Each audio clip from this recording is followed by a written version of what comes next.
ये एक काल्पनिक कहानी है और दिल को गहराइयों तक छू जाने वाली।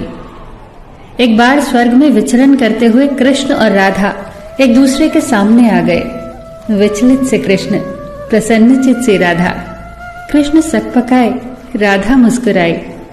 इससे पहले कि कृष्ण कुछ कह पाते, राधा बोल उठी, कैसे हो द्वारिकाधीश। जो राधा उन्हें कान्हा कान्हा कहकर बुलाती थी, उसके मुख से द्वारिकाधीश का संबोधन कृष्ण को भीतर तक घायल कर गया। फिर भी किसी तरह अपने आप को संभाल लिया उन्होंने और बोले राधा से, मैं तुम्हारे लिए आज भी वही कान्हा हूं। तुम तो मुझे द्वारिकाधीश मत कहो। आओ बैठते हैं। कुछ मैं अपनी कहता हूं, कुछ तुम अपनी सुनाओ। सच कहूं राधा, जब जब भी तुम्हारी याद आती थी, इन आंखों से आंसुओं की बूंदें निकल आती थी। राधा बोली, मेरे साथ ऐसा कुछ नहीं हुआ। न तुम्हारी याद आई, न आंखों से आंसू बहा, क्योंकि हम कभी तुम्हें भूले ही कहाँ थे। जो तुम याद आते, इन आंखों में तो सदा तुम ही थे। कहीं आंसुओं के साथ निकल न जाओ, इसलिए रोते भी नहीं थे। कान्हा, प्रेम से अलग होने पर तुमने क्या खोया, इसका एक आईना दिखाऊं तुम्हें। कुछ कड़वे सच प्रश्न सुन पाओ तो सुनाऊं। कभी सोचा है इस तरक्की में तुम कितने पिछड़ गए। यमुना के मीठे पानी से जिंदगी की शुरुआत की और समुद्र के खारे पानी तक पहुंच गए। एक उंगली पर चलने वाले सुदर्शन चक्र पर भरोसा कर लिया और 10 उंगलियों पर चलने वाली बांसुरी को भूल गए। कान्हा, जब तुम प्रेम से जुड़े थे तो जो उंगली गोवर्धन पर्वत उठाकर लोगों को विनाश से बचाती थी, प्रेम से अलग होने पर वही उंगली क्या क्या रंग दिखाने लगी। सुदर्शन चक्र उठाकर विनाश के काम आने लगी। कान्हा और द्वारिकाधीश में क्या अंतर होता है बताऊं? कान्हा होते तो तुम सुदामा के घर जाते, सुदामा तुम्हारे घर नहीं आता। युद्ध में और प्रेम में यही तो फर्क होता है। युद्ध में आप मिटाकर जीतते हैं और प्रेम में आप मिटकर जीतते हैं।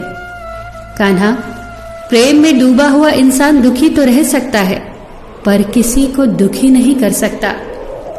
आप तो कई कलाओं के स्वामी हो, स्वप्न दूरदृष्टा हो, गीता जैसे ग्रंथ के दाता हो, पर आपने ये क्या निर्णय लिया? आपने अपनी पूरी सेना कौरवों को सौंप दी और अपने आप को पांडवों के साथ कर लिया। सेना तो आपकी प्रजा थी, राजा तो पालक होता है, उसका रक्षक होता है। आप जैसे महाज्ञानी उस रथ को चला रहे थे जिस पर बैठा अर्जुन आपकी प्रजा को ही मार रहा था। अपनी प्रजा को मरते देख आप में करुणा नहीं जगी, क्योंकि आप प्रेम से शून्य हो चुके थे।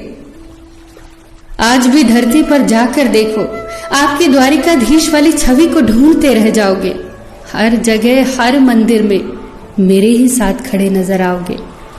मैं जानती हूं कान्हा, लोग गीता के ज्ञान की बात करते हैं, उसके महत्व की बात करते हैं, पर धरती के लोग युद्ध वाले द्वारिकाधीश पर नहीं, प्रेम वाले कान्हा पर भरोसा करते हैं। गीता में मेरा दूर दूर तक नाम नहीं है, पर आज भी लोग उसके समापन पर राधे राधे कहते हैं। ये कहानी काल्पनिक जरूर है, पर इसके भीतर छिपी सीख बहुत महत्वपूर्ण है। श्री कृष्ण के पास कभी किसी प्रश्न का उत्तर ना हो, ऐसा तो हो ही नहीं सकता, परंतु राधा द्वारा लगाए गए प्रश्न चिन्हों पर कान्हा मौन रहे। यही तो है प्रेम में समर्पण का भाव। पराक्रम में हमें हर किसी को हराना होता है, तब भी हम जीत कर भी हार जाते हैं, परंतु प्रेम में एक ही कईयों का दिल जीत लेता है। सही कहा है कि छोटी सी उंगली पर पूरा गोवर्धन पर्वत उठाने वाले भगवान श्री कृष्ण छोटी सी बांसुरी को दोनों हाथों से पकड़ते थे। फिर मिलेंगे दोस्तों अगली कहानी के साथ। तब तक के लिए अपना ख्याल रखना और हमेशा मुस्कुराते रहना।